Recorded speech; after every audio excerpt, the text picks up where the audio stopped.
from the places most affected.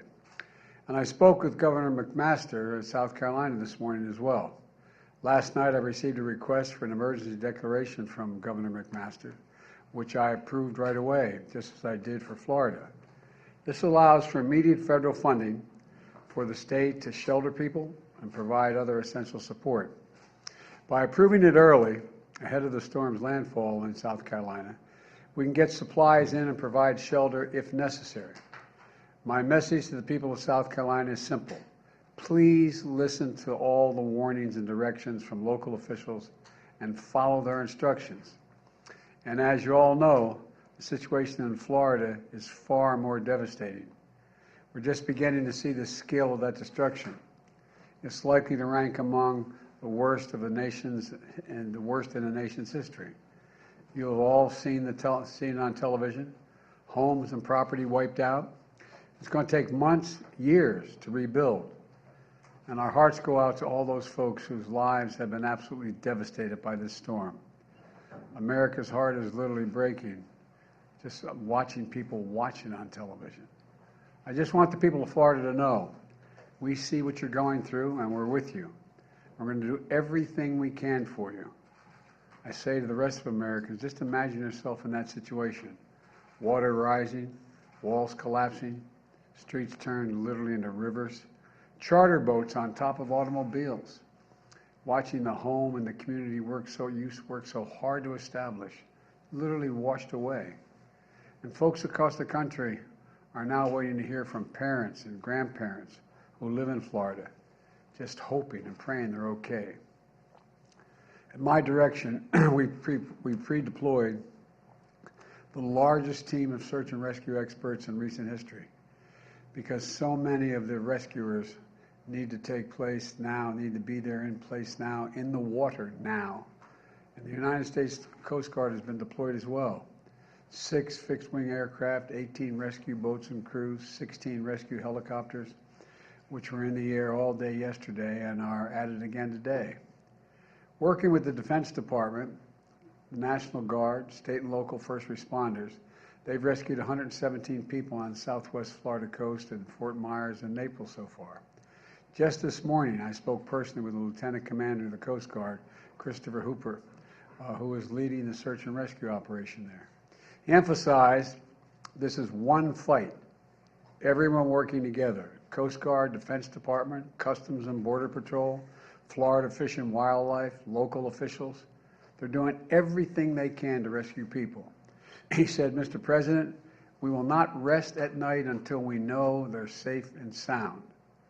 He talked about how they rescued a 94-year-old woman who had the courage to be hoisted up onto a helicopter, the wind blowing, and as well as a 1-month-old baby.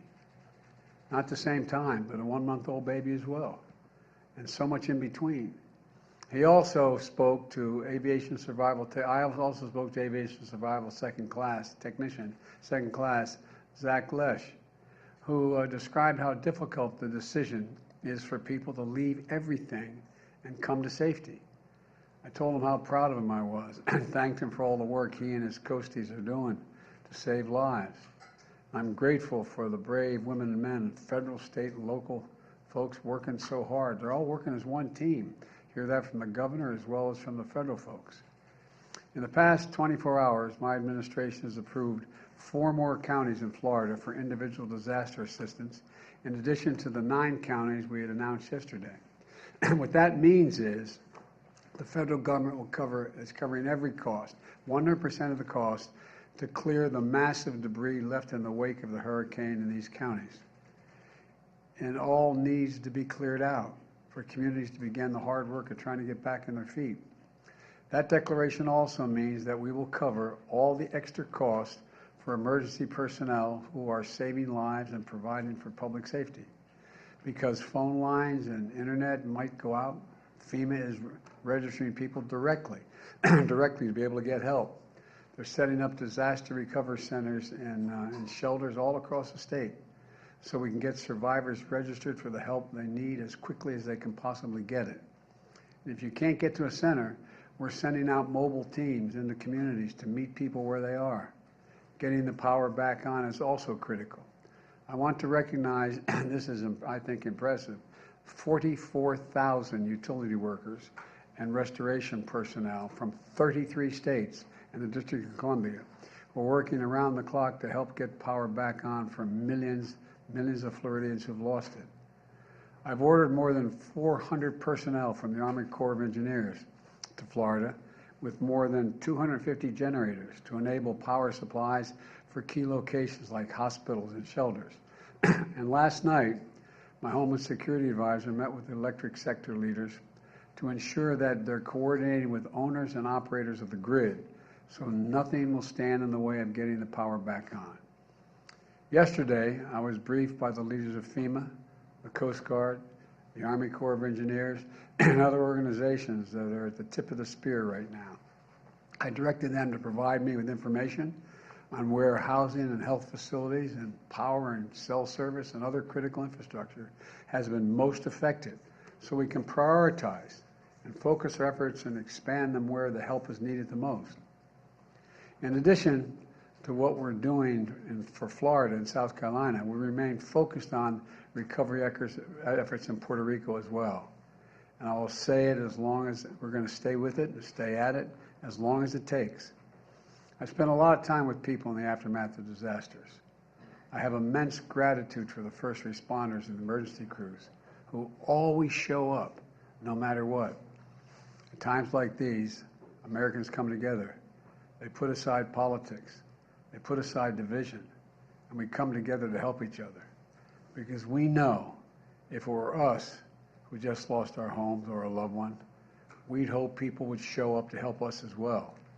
Red Cross volunteers as far away as Oregon and the Dakotas, and utility workers from Minnesota and Nebraska and Vermont have traveled to Florida in the past few days to help do whatever they can. That's America. That's who we are. We're going to keep doing everything we can, and we'll do it as the United States of America. So God bless all of you who are hurting. May God protect the troops and all those brave souls risking their lives and fellow Americans. I want to say one more thing. I want to also speak to Mr. Putin's remarks this morning. You know, America and its allies are not going, let me emphasize, are not going to be intimidated, are not going to be intimidated by Putin and his reckless words and threats. He's not going to scare us, and he doesn't, or intimidate us. Putin's actions are a sign he's struggling. The sham referenda he carried out, and this routine he put on. Don't worry, it's not on there if you're looking. Okay. The sham routine that he put on this morning, that's showing the unity and as people holding hands together. Well, the United States is never going to recognize this. And quite frankly, the world's not going to recognize it either. He can't seize his neighbor's territory and get away with it. It's as simple as that. And they're going to stay the course. We're going to continue to provide military equipment so that Ukraine can defend itself and its territory and its freedom, including additional resources that the Congress is going to give me today of $13 billion more to help the Ukrainians defend themselves and fight back. And we're fully prepared to defend. I want to say this again. America is fully prepared with our NATO allies to defend every single inch of NATO territory. Every single inch. So, Mr. Putin, don't misunderstand what I'm saying. Every inch. And I've been in close touch with our allies. We're announcing new sanctions today as well, that including new authorities to sanction anyone who provides political or economic support to Russia's fraudulent territorial claims. And I've been in close touch with our NATO allies who are united in our resolve to take on his aggression.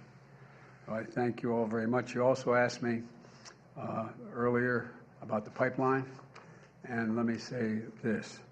It was a deliberate act of sabotage, and now the Russians are pumping out disinformation and lies. We're going to work with our allies to get to the bottom of precisely what happened, And at my direction, I've already begun to help our allies enhance the protection of this critical infrastructure.